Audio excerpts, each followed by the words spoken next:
Hey guys, Aaron here with Equifirst Lending, and I wanted to first of all wish everyone a happy new year. Welcome to 2021. 2020 was crazy, but now it's behind us, so now we can move forward with the new year, new goals, new plans, new missions, new victories. But I wanted to make this quick video to urge two things from anyone who's out there looking to purchase a property.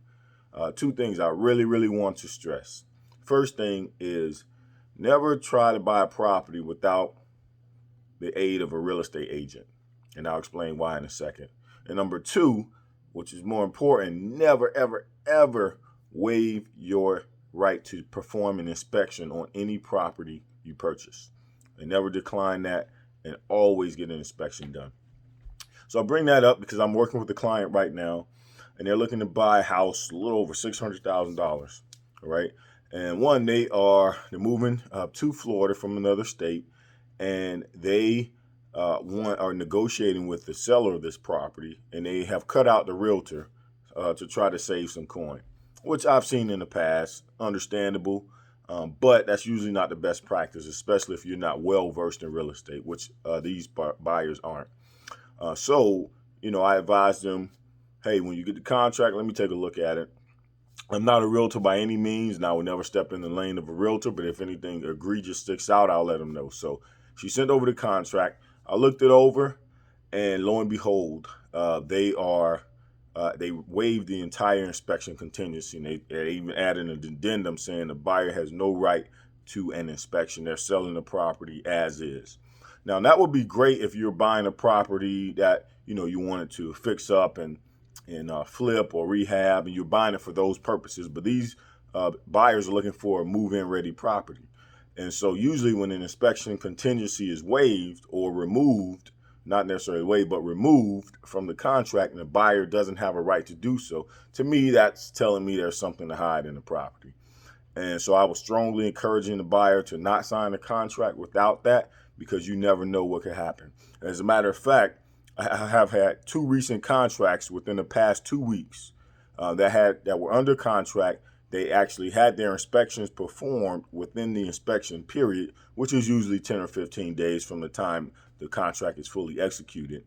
And when they got the inspection results back, there were such egregious issues with the property that both buyers decided to back out. And which I was happy with, because I don't want anybody buying a property that they don't feel comfortable buying because of issues that was found during the inspection.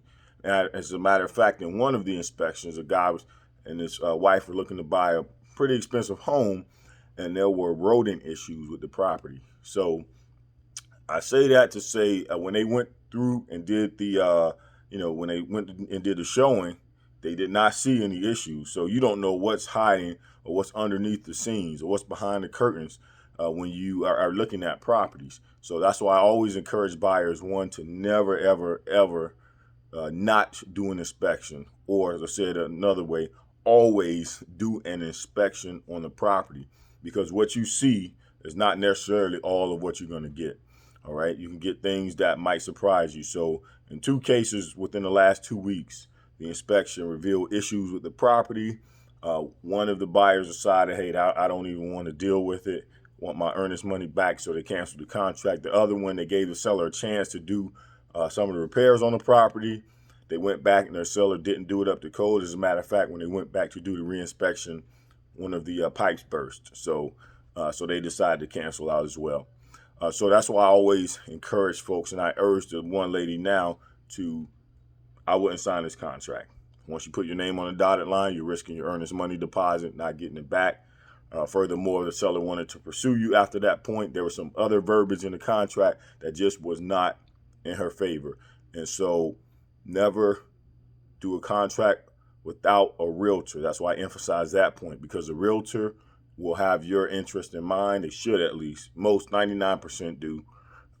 They have your best interest in mind as a buyer. They'll be able to look at the contract and make sure there's nothing that's not favorable for you as a buyer or advantageous for you, or no loopholes that if you signed this contract, now you're stuck with having to acquire this property, or you face legal ramifications for not doing so. So I just wanted to make this quick video, so 5 minutes or so, So I'll stop it right here. Any questions, concerns, reach out. I would love to help you and assist you and give you advice, help you either get into your new home or refinance to some of these amazing historically low rates. Aaron here, Equifirst Lending. Have a great evening.